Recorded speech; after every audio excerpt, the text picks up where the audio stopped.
So at this time, I want to bring to you Ms. Elaine Golston, who is the president and CEO for the Harvard Community Services Center, and she is also the president of the Black Women's Political Action Committee.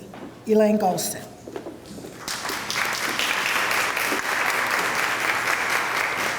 Thank you, Denise. Can we bow our heads, please? Dear gracious Heavenly Father, we thank you for this occasion. We thank you for allowing us to get here safe and sound. We know that there were some that wanted to be with us today, but are unable to do so. And we just continue to ask for all your blessings on each and every one that is seated here. Thank you so very much for all that you do for us. These and other blessings, amen.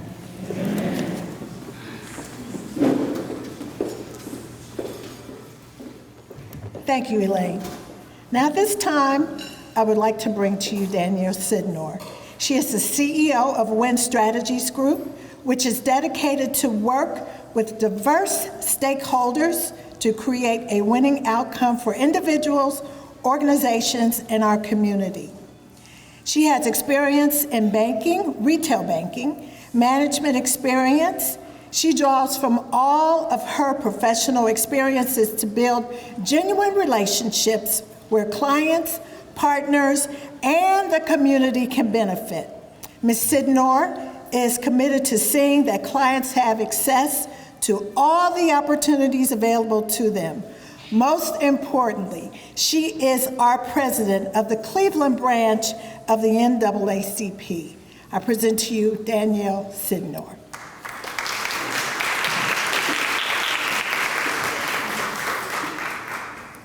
Thank you so much, Denise. I'm gonna give a disclaimer because you guys are gonna see me walk around in tennis shoes. I have a whole lot of amazing heels that I cannot wear because I broke my ankle in February, and my physical therapist would beat me if he sees me in anything but tennis shoes. So I get to figure out how to make tennis shoes look cute with amazing outfits. So I'm trying to pull it off.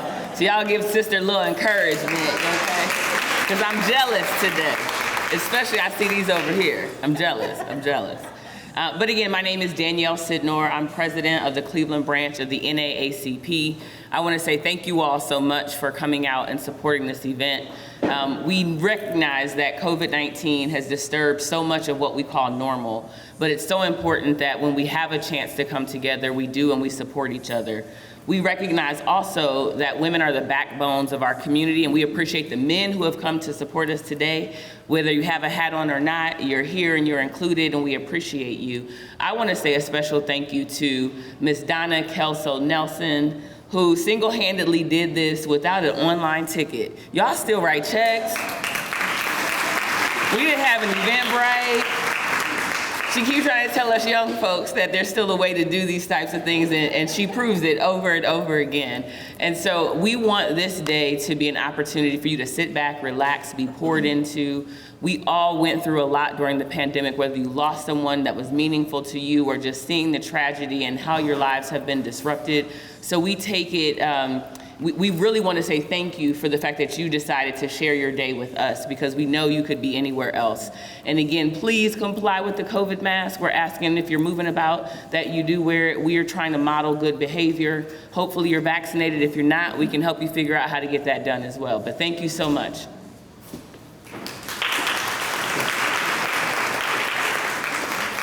Thank you, Danielle. Our next speaker is Donna Kelso Nelson, chairperson of this wonderful event. She is the organizer of events for the NAACP, and she's retired from the city of Cleveland, but you'd never know it because she's always doing something. She also is the owner of Events by Donna, and she is the wife of Judge Michael L. Nelson. That's a full-time job in itself, for you all that know Michael. I present to you Ms. Donna Kelso Nelson.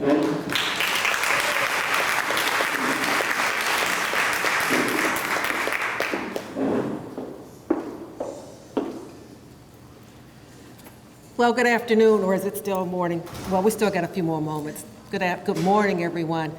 And thank you, Denise. And she's right, it's a full-time job, but I think I'm up to the task, but pray for me anyway. It's so wonderful to look out over this room and see all these beautiful people. The men in the room, we're just so glad that you were here this year. I think the last time we did this, my husband was the only man in the room. So we loved up on him, so expect the same today, gentlemen. If you came, then expect to be loved on today, you know. So if your wives, please ask their forgiveness right now, because we will be loving up on you. But I really want to thank you all for being here. This is one of my favorite events to do, and I really appreciate our president, Danielle Sidner, for giving me full reign to do this event. I mean, she trusts me, she entrusts me with putting this event together, and she really is so cooperative. I mean, it makes it so easy. But, you know, even though last year we weren't able to do this, thank God we're here this year and we're able to come together again. And I tell you, I see all these beautiful hats in the room. There were a few people that told me they were going to pull back, but I knew they couldn't. But, you know, we love them anyway. But, you know, we just really appreciate you being here. Take time at the end of the event to go out and visit the vendors. I see a few bags in here, so I know some of you have spent some time out there already. And we have a special treat for you today. If you haven't heard our retired judge, Patricia Ann Blackman, speak before, I say strap on, folks. Strap on, but get ready for the ride. This is better than any ride they have at Cedar Point, any of those amusement parks. I'm telling you, she's got a story, and it's so fitting with our theme this year.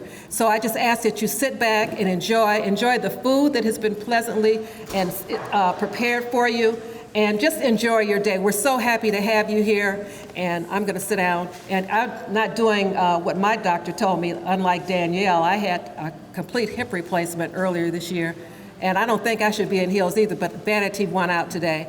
And I'll probably pay for it dearly later on. But thank you so much for coming, and enjoy your afternoon.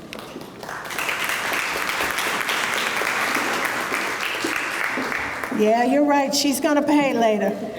Dearly. Good afternoon, everyone.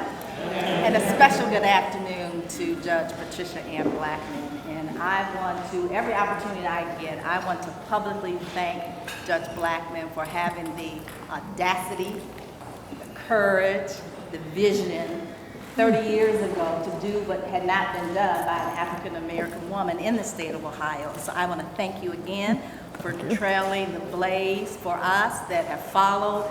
And people like to say stand on the shoulders, but I stand in appreciation. Thank you. And also admiration and high respect for all that you have done and the impact that you've had on our community. All right, looking at the theme, we're coming out, living in our purpose. Let's start with your journey, literally and figuratively, of coming out of Mississippi to Cleveland, Ohio. Can you share with us your experience and what brought you here to fulfill part of your purpose? Well, as the judge has indicated, I was born and raised in Mississippi. In Oxford, Mississippi, I was educated in Jackson. I attended Tougaloo College, and I had a dream. And I was fascinated at the age of 14, maybe even younger, with becoming a lawyer. Because what I learned was that we were race people, that our job was to enhance our race and to make it better. And so in order to do that, I needed a profession that was going to help my people. So I had this notion that I was going to go to law school. And I picked 4 schools to go to. I never broadened my horizons so far that I get confused. So even when I decided on Tougaloo, I only applied to 2 colleges, Tougaloo and Spelman. And I wanted to go so that I could become a member of Delta Sigma Theta, number 1. And I could also do that at Spelman. And number 2, I just narrowed it, and Tougaloo was the first school to accept me. And so then I went to, decided on law school. And I told my grandfather at the age of 14 that I was going to become a lawyer. And then I went to trying to figure out what schools to, and I'm very practical. And so the first, I looked at Georgetown because my uncle lived in Washington, D.C. So I would have a place to stay. I'm very thoughtful. I always try to figure things out before I jump into the water. And then I thought maybe I could go to New York, because at that time, New York, NYU has started a master's program in African American studies. And so I could get my graduate degree just in case I didn't make it in law school, I could become a teacher, a professor. So I had that plan. That was my plan B. And then I found out that they were recruiting students to come to Cleveland State as a part of the affirmative action program at CSU that was actually Judge Aldridge's dream. She came from Connecticut. She had graduated from NYU, and she walked into the law school, and she was like, to the dean, she said, "Where are all the black people? Why don't you have any black students in the law school?" Well, they did have students, but they were, you know for yourself if you know the history of Cleveland. George Forbes graduated from Cleveland State. He went to night school. So there were so many others who had blazed the trail, but they were in a night school. The question was, where were our people in the day school? And so she came up with this idea that they would go, she called it Sherman's Trail. So she went to every historically black college in the South, because she had represented WLBT. She had represented the NAACP, the United Church of Christ, and all in Tougaloo College to sue WLBT, the channel in Mississippi that was owned by Lamar Life. Because in Mississippi, at that time in Jim Crow life, whenever an African American appeared on the television, at that time we were either Negroes or colored people or whatever else they called us. And if there was a positive image of a black person on television, they would bleep it out and they would say, "It's not you, it's not your television, it's something wrong with us." And literally it was something wrong with them to have to do that. And there were so many, Charles Evers, Medgar Evers had been killed. And Charles Evers was the main witness that they had that changed that whole doctrine. And what Ann Aldridge knew that most people did not know, and we don't have it anymore. We used to have a strong Federal Communications Commission. So you couldn't have misinformation in this country, because if a person went on television and made a statement, they would have to put the alternate view on as well. And so that was way too expensive, but it was called the Fairness Doctrine. And so as a result of that, Ann Aldridge knew what Lamar Life was doing, and that it was discriminatory and that they had to change. And so I tell all these stories because my stories have stories, you know. But that's what brought me here. I got on a bus. I went to my mother and I said to her, "I am going to Cleveland to go to law school." And she said, "There's nothing I can do to help you." And I said, "Don't worry about it. I've created a corporation, and the corporation is me." And I went to, seriously, I went to all of my professors at Tougaloo that I figured that would contribute to my corporation. And I told them that I was going to form a corporation so that I could raise enough money to get me to Cleveland. And if it didn't work out, to get me back home. And so I raised quite a bit of money. And as a result, I took a bus, 32 hours on a bus. And I promised God, if you get me off this bus, I will never take another bus ever. And I didn't.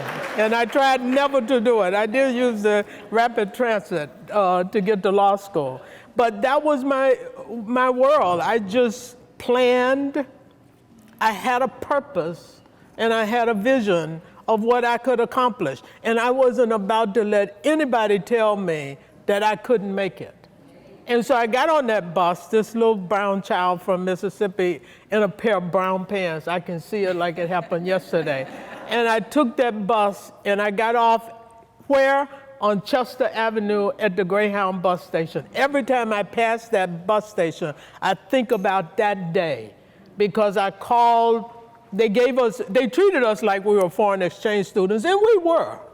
Technically, we were coming from the South, and most of the schools that put forth, we had one student from Spelman, one student from Florida A&M, one student from Morehouse, and I forget the others, but there were 5 of us that came. And we were all given room at the professors' houses. And they told me not to call Ann Aldrich because she didn't want any students staying with her because she had 4 Siberian Huskies, 4 sons, and 1 nephew all visiting for the summer.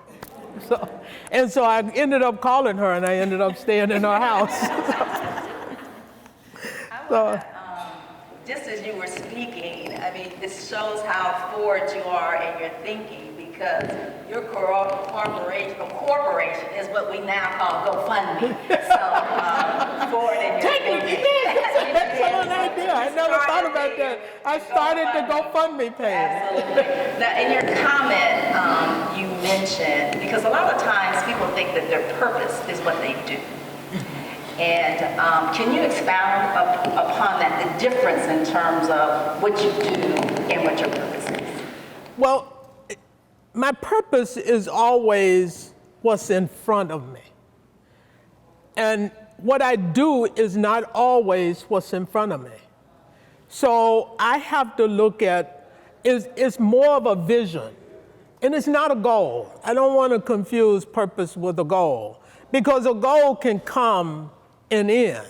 You could have a goal to become a judge, and then all of a sudden you're a judge. So now what's your purpose? And so you have to keep focused on that vision of where you're going forward and how you are going to make not only your life better, but the people around you.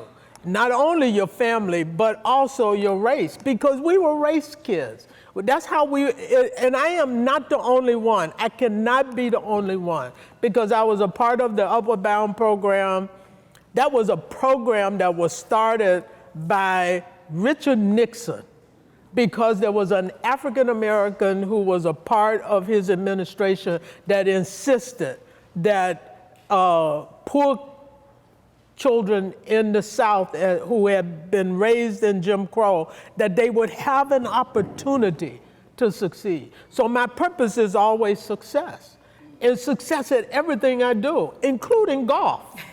Because I have to tell you, in 1997, I stood in front of my colleagues, Judge Una Keenan, who was my law partner at one time, and my dear friend, and she was a golfer, and Judge Sappho. They were all golfers, Sandra Walker. And all my friends were on the golf course. And I was like, I don't play golf. How am I going to learn how to play golf? So I announced at my birthday party that I had decided on another purpose, that what I was going to do is every month, I was going to have a new thing that I was going to do. And golf became it for that particular time. I also wanted to play the violin, so now I'm taking lessons. But I also wanted to help other people, young students. I taught in the Bar Association's program, and I try to do a number of things and to make it work. And I think that, to me, is the definition of purpose. What's in front of you, not what's behind you. Because we spend way too much energy worried about how things didn't work out. But that's a goal, so. Thank you. Often people think of coming out in the physical sense of going from one location to the next location. And we know people who say that they expect something different because they go someplace else. Sure. Yeah. But they take them and whatever they have in that other place. So can you expound, especially in light of the fact that I know that you study mindfulness, you teach mindfulness, and you practice mindfulness. So can you expound on the coming out aspect, going beyond from place to place, but that transformation and movement within oneself?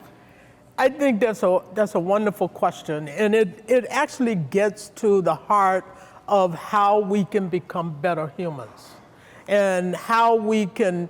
There's a concept that a psychologist came up with, Claude Steele, and he is a renowned African American psychologist, and he refers to it as stereotype trait or stereotype thinking.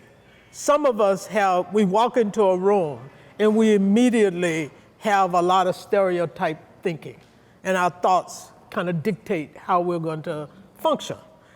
I try to control my thoughts. Every time I have a thought, doesn't mean it's true, but a lot of people think that every time they have a thought, it's the truth, and they go out and do awful things because that's what they've been thinking, and that motivates them. And then you have people who think that they're doing good things, and it's really not. So I take the position that you don't believe every thought that you have, and that you become mindful. So I have always been a person who reacted as opposed to responding. And it always got me in trouble. And you could ask the women in the Black Women's Political Action Committee because I wanted us to build mountains. And when people were not going along with the building of the mountain, I would say some awful things. And I had to get better. And I would go home and reflect. And I think that's what you're talking about. You have to reflect on, not dwell in the past, but reflect on your actions and your words. And so I adopted the position of responding as opposed to reacting. And that became a part of my wish list when I became a judge. And so for the Supreme Court, I studied Myers-Briggs, and we were trying to get judges to understand what it meant to be an introvert and what it meant to be an extrovert, and how sometimes judges predispose or make a judgmental determination about a defendant as opposed to judging the facts. And so I had to look at that, and to look at myself, and to know that when I'm hearing oral arguments from lawyers, that I don't interject my own biases into the conversation. So I stress being totally in the moment, and Myers-Briggs was very helpful. But I still needed to grow. And so I started getting interested in mindfulness, and I just happened to go to Sedona for a retreat for the National Judicial College in Reno. And who wouldn't want to go to Sedona for a retreat? If you've ever been there, you know it's the best way to get you thinking while you're in the mountains. And all that well, you probably know what I'm talking about. So I decided to go. Judge Jones went, all of the judges from the Court of Appeals, we went. And of course, I talked a lot at the meeting. So then people confused the fact that I was talking so much that maybe I knew what I was talking about. And when the lead teacher, who is a lawyer, because it's mindfulness for judges, to keep judges from being judgmental and judging. And so we took this course, and I didn't think anything of it, but then I received a call, and they wanted me to teach in Sedona as a stand-in for the judge who had taught. And I went, and the rest is history. We just did a seminar with judges from the Ukraine on Zoom, and we did that throughout the pandemic. And we have another course coming up in August, on August the 24th, and we're doing a webinar on mindfulness. And so what does that mean? What does being mindful mean? It means that you are present in your thinking and present in how you treat other people, and that you respond as opposed to reacting, and you recognize that we're all human. And because we are all human, then you treat each other the way you want to be treated.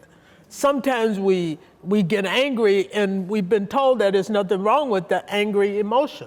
And there's nothing wrong with it, but it's what you do with it that causes the confusion. So there's all these energetic emotions that we have. And I'll tell you an example of it that's a part of my mindfulness journey. I used to walk into the courthouse, and on the first floor, and we had to go through the metal detector, and I would see the police officer, and they would say, "How you doing today, Judge?" And I would say, "Oh, fine." And then I'd think about how tired I was. And by the time I walked up the steps and got to my office, I was in a funk. And so I thought about it, and I was like, I'm always reflective. I'm always thinking about how I can be a better human. And I said, from now on, I'm never going to use that word fine or good or not so good today, because it dictates how I'm going to function for the rest of the day. So every time you see me, the first thing I'll say to you, when you say hello to me and I tell you I am excellent, because that's what I want to be, and that gives me energy for the day. And that's a part of my mindfulness journey. Now, I've spent some time talking about your coming out and living in your purpose. So let's take it to the broader and to fulfill our theme of we are coming out.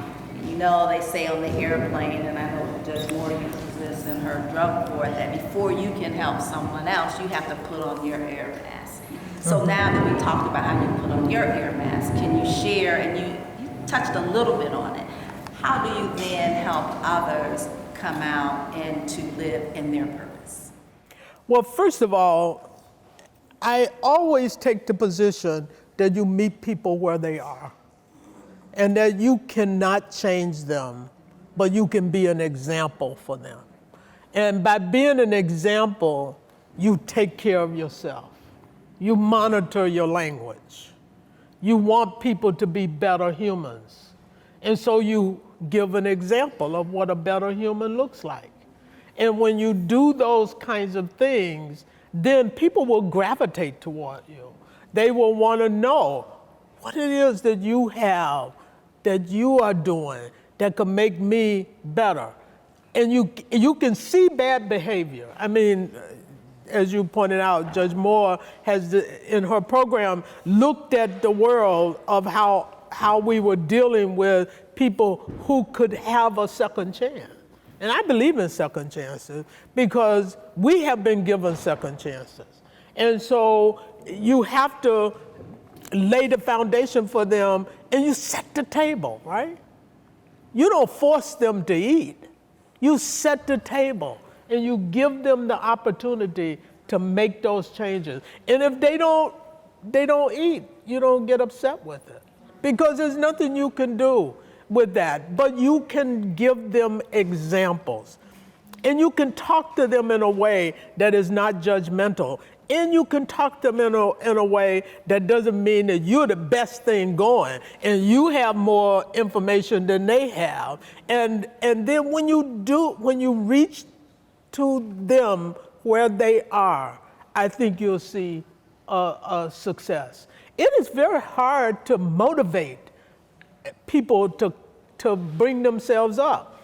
But we have to also realize, as Du Bois did, that sometimes there's this crab mentality where I'm the only one in the room and I want to be the only one in the room.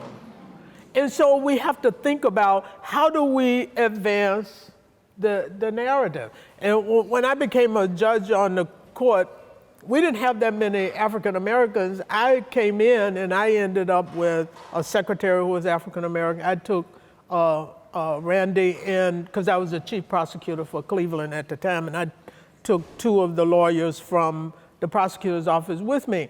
And so I was talking to my colleagues one time in the conference, and I said, I don't understand why we don't have any African Americans in the court. I said, I'm going to hire whites, and I expect you to hire some blacks. And one of the judges took me up on it, and we started to grow. And as you know, now we have an actual diversity program at the Court of Appeals where we're looking for talented people. But you can't be afraid of being in the room. And you can't pretend that you're not who you are, because everybody can see it. You can't hide it. I mean, you can do the best you can do, but it's very difficult to hide who you are.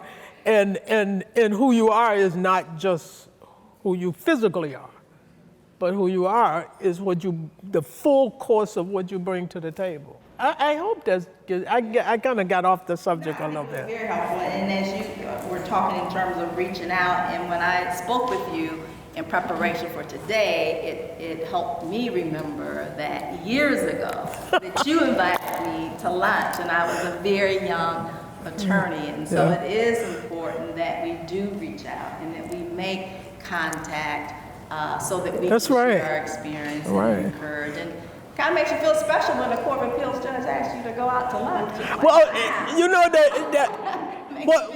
what was so, she's not telling the full story, because I kept telling her every time I would see her, we used to work together, right?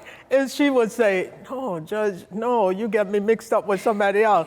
And what happened, the secretary of the prosecutor's office was Kay McCampbell, who was your dear friend, and she was always talking about Emanuela, so I just felt like I knew her, when I meet her. But I always do that. I always try to reach out to young lawyers and anybody. I've mentored a number of students, and I do the best I can. I don't expect them to act the way I acted, but I try to give them the table so that they can figure it out for themselves. And I think we can do that. I'm very disappointed that the judicial system we've created this farm of people in jail, and we have way too many people in jail, and now all of a sudden they're figuring it out that it's not cost effective to put that many people in jail. And so you have a number of organizations like the Edwins, who runs the program for individuals who are coming out of prison and teaching them a skill and doing something better than just housing them. And I think that's a real big issue for us. And it's a big issue for our parents and for young people who are raising kids. How do you raise a kid so that child is not on the path to something evil? And my mother did an excellent job. My father deserted my mother on the day she gave birth to her baby daughter, who was 11 years. She had 11 children. And he said he couldn't do it anymore, but he thought my mother could. And then he thought my 14-year-old brother could become the father. And so I always had this conversation with my mom about,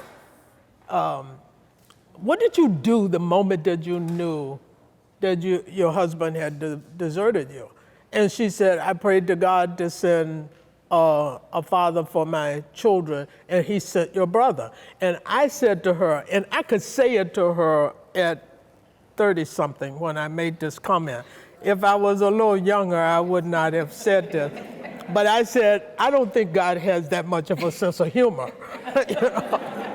And so we laughed about it, but it was interesting. And I have one final question, but I do, as we have talked about, reaching out for those that are coming up. I want to acknowledge two young lawyers that are here. Caleb Griffin, who I had the honor of swearing in, is now a sorority sister, and Martina Wilson, who is also a young lawyer. So it's just exciting as we move forward and we see the fine young lawyers that are coming behind us. So it's always good to acknowledge as they are coming into their own and making a difference. Now, you made a reference to golf, and you've already said how, and those that know that you are very intentional, reflective. And so some people may think golf is just putting a ball in a little hole. But can you share a little bit more in terms of the importance of golf and how it is more than just a game to you? Well, I talk to a number of young people, and I tell them that they need to learn how to play golf. And they look at me like, really? That's all you have? and I'm like, well, let me make my case. And I've seen it in the business world. A lot of business transactions take place on the golf course. If you're not in the room, we're always trying to be in the room. You need to be on the golf course too. And I say this to a number of women because women get lost in this process. And you don't know who you're going to meet.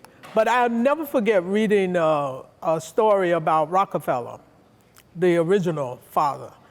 He owned Forest Hills, and he came into Ohio, into Cleveland area, and they built the Rockefeller building. And he also started that community over in East Cleveland. I forget the name of it now. But where they built all these houses that look alike. And that was a part of the Rockefeller dynasty. And he said that he had these young executives come from all over the country. And he said, I want you, he wanted to see who was going to be the one he hires from that group. And so a bunch of young men sat down, because at that time it was all men. And they sat down, and they were all white. And he said, he noticed that all of the young men sprinkled salt on their food before they tasted.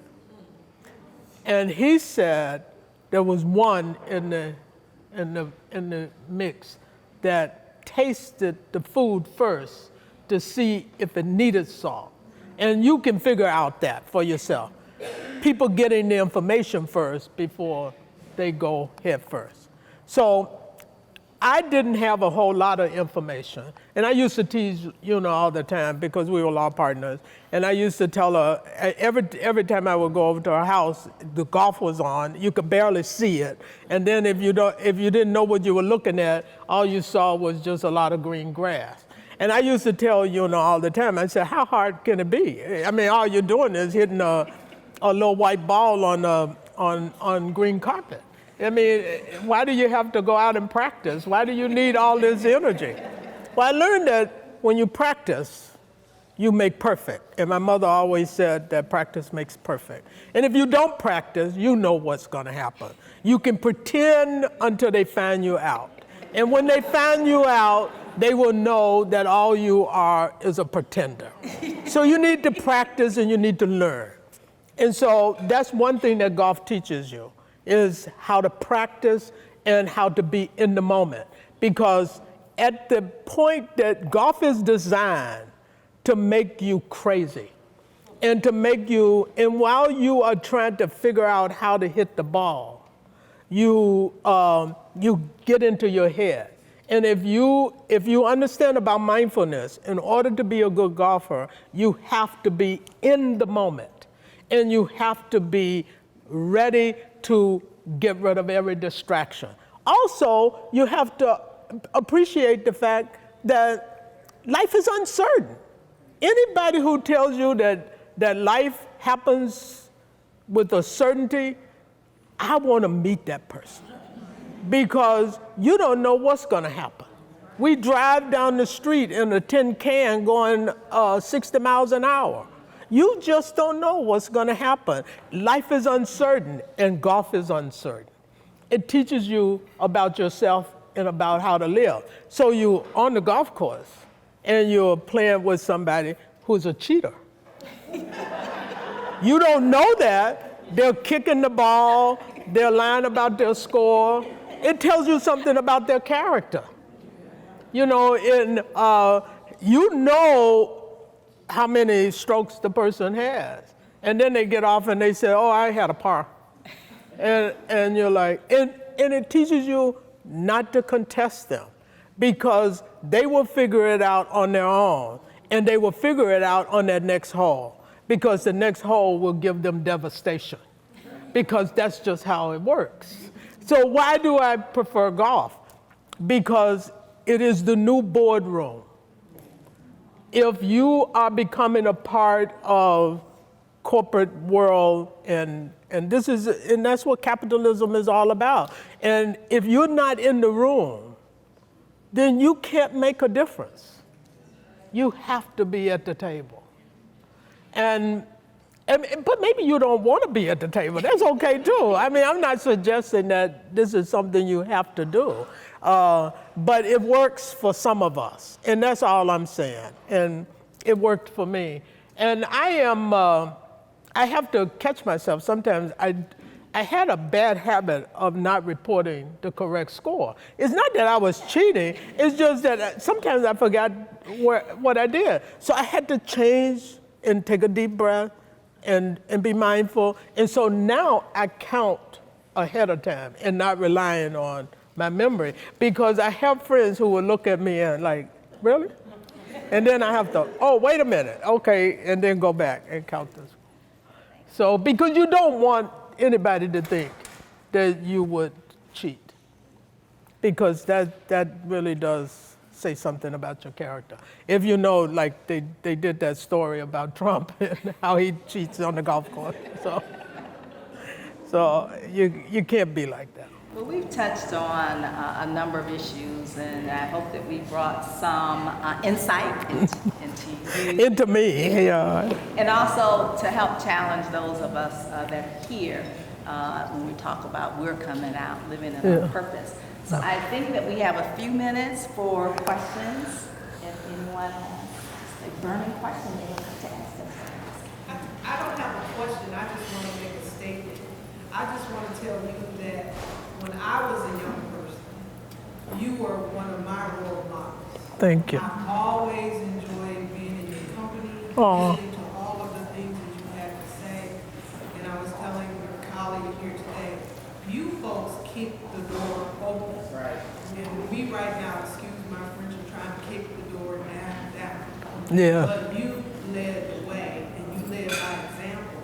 And so a lot of the success that I recognize and have today is because of the people like you who were the example. So thank you very much. Thank you. Thank you. Thank you.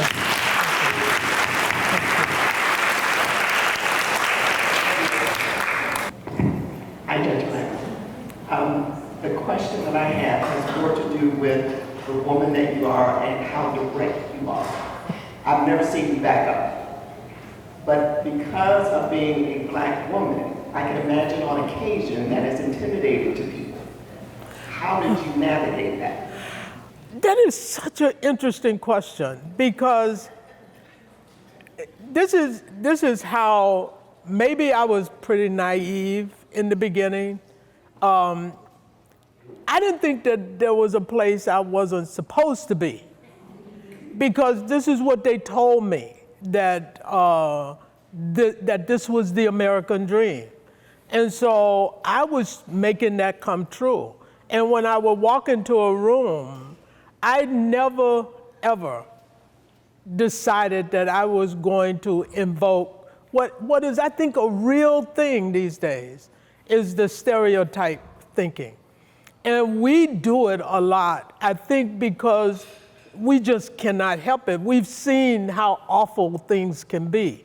And so you start to believe that when you're in the room, that you're going to have to face some consequences. And I've heard some young lawyers say, well, you know, I walked into the courtroom and they thought I was the court reporter. And I said to myself, well, you know, I never forget the first time I argued a case in municipal court. The judge looked over at me and said, who are you? And I said, I am his lawyer. And that's the approach I've taken. And I think it was supposed to knock me down. I never let anything knock me down. I let it build me up. so that the next time I was in that judge's courtroom, I owned the judge. And that's what happened to me with Judge Sappho and I used to try a lot of cases together. We had so much fun. She was the defense attorney and I was the prosecutor. And we would go at each other all the time in Judge Calandra's courtroom. First time I tried a case in Judge Calandra's courtroom, I was ill prepared. I had been hired by Almeda Johnson, who was the first woman prosecutor in Ohio. In Cuyahoga County, in the Cleveland Municipal Court. And so I go up, I was so unprepared. And Judge Calandra was clear that I was unprepared. And I decided at that moment I was going to try every case that ever, I would go around to the lawyers in the prosecutor's office and I would ask, are you trying a jury trial today? Let me have that case. And I learned how to try cases because as I have evolved over time, I realized that practice is so important. You need to have all the information before you step out and think that the world is going to grab you and turn you into this magnificent thing. If you are not prepared, and I always say this, preparation and opportunity converges at Lucky Street. And if you don't have that intersection, it won't happen. And that's why we suffer so much, because of the opportunities are not there, but are we prepared? And are we prepared to be okay when people say stuff and you just realize, okay, this is a teachable moment. And I don't mind teaching. You know, it's a teachable moment. If the person says to me, I thought you were the court reporter, and I would say, you know, what indicated that to you? Did I look like I was sitting at the stenographer's table? I'm standing here with files in my hand. I'm the prosecutor. And when you do that, you help educate. It's a teachable moment. There's nothing wrong with teaching. And you don't have to get ugly, and you don't have to act up, and you just respond. You don't have to react in a negative way. Any other questions?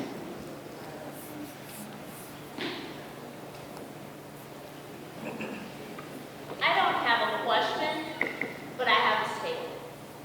I want to say thank you. Thank you. Thank you. And It's okay.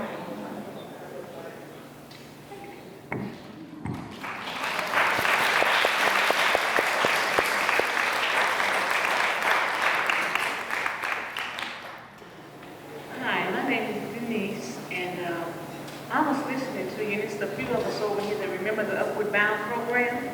And I went through the Upward Bound program. I didn't know that Richard Nixon started it. This was back. Yeah, it was the African American who worked in his administration that took, and so they had the funds that they sent to the South. And I'm not talking about the Upward Bound. There are two Upward Bound programs. One is where you learn the outdoors. That's not the one I'm talking about. I'm talking about the one that picked up students in the South through their high school. And BW has one to this day. When I went through BW, Yes. I went through Baldwin Office, and I also went to school in Piney Woods, Mississippi. Oh. Dr. Mallory and this school, the Church of God in Christ. Yes. And that's why I decided to go to Pilgrim, because of the UCC, because the United Church of Christ is the instrument. Remember Amistad? It was the congregational churches that helped free those Africans at the Amistad. BW was the only school in the college and university that did the Upward Bound. Yeah, they still do. Okay, I went to BW. That's why I didn't mean I'm a little bit older. I went to BW. Yeah, they still have it. Yes, yeah. They still have the program. Thank you, thank you. No other questions? All right. Magistrate Rucker.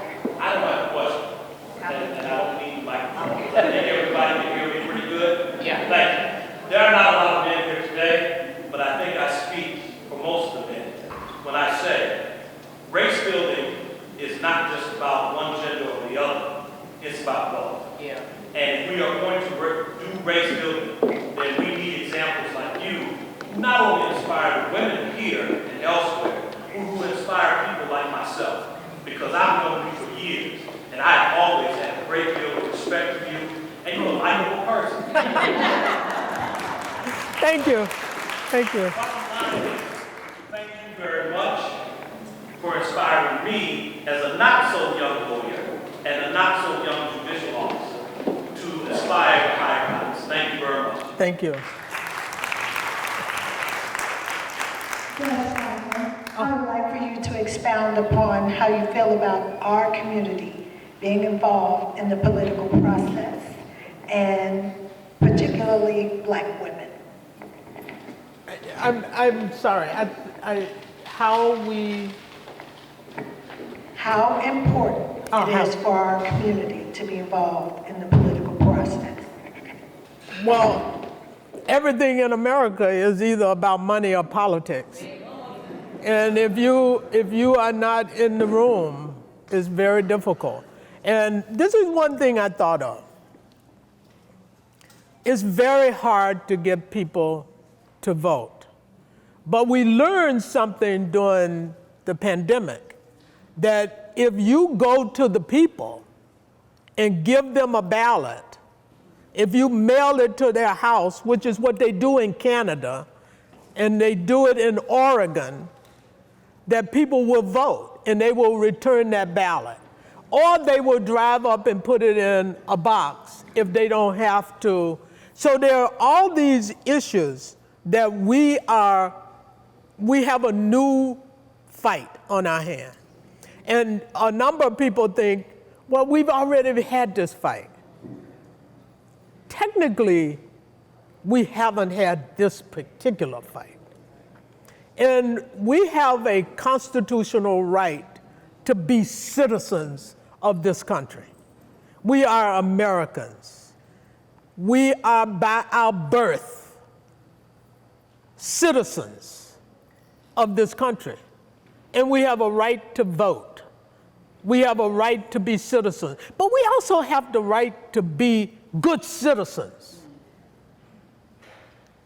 And when you look at that from that standpoint, and I think that may be what you're getting at, Denise, we have a responsibility to make sure that democracy lives. Now, I know a lot of people think that that's cliche, but the founding fathers had a struggle on their hands, and that struggle was slavery. And they tried the best they could to really get the country to move in the right direction. But I don't think they fought enough. But at the time, just think about it. They were all white men who owned land. Other white men who didn't own land couldn't vote either. So it was about the rich. And America keeps evolving, and the Declaration of Independence refers to it as a more perfect union. Not that it was a perfect union from the beginning. It has never been perfect. But look at the things that have changed. And I know it's not fast enough and it's not good enough. And so that means that we have to put people in buses and we have to take them to the polls to vote. We have to fight to make sure that the right to vote is a constitutional right to vote. We can't sit around and say, well, I vote, so I don't understand why other people don't vote. I don't either. But we have to talk. We talk to our relatives. I talk to all my sisters and brothers about voting. All of them are very consistent because my mother made sure that we were all registered to vote. If you were not registered to vote, you could not partake in food in her house. It was a mandate. It was a mandate that you were registered to vote. There are a lot of people who don't want to take the vaccine for whatever reason. There's a constitutional right to take the vaccine. A lot of people don't want to take it because they think it's going to hurt them or it's going to do something to them. Well, I don't know. I think maybe a lot of people are taking it and a lot of black people are not.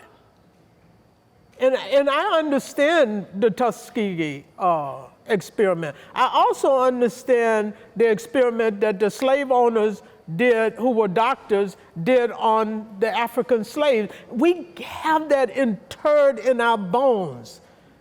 Hypertension is interred in our bones because our ancestors sat in the bowels of a ship at the bottom of the boat and they were tortured. That's why we all have hypertension. I'm absolutely convinced of it. I can't prove it, but you know. But I say all of that to say, it's our right, so it must be our responsibility to make it happen. Do you think are you gonna sit back and say, well, you know, that's not my problem. I have the right to vote. I don't think we can do that. We can't afford to do that. And I tell you, Stacey Abrams proved it. Because, well, I'm not gonna get into that. Because you didn't ask me that question. Right. Please join me in thanking Judge Patricia. Thank you.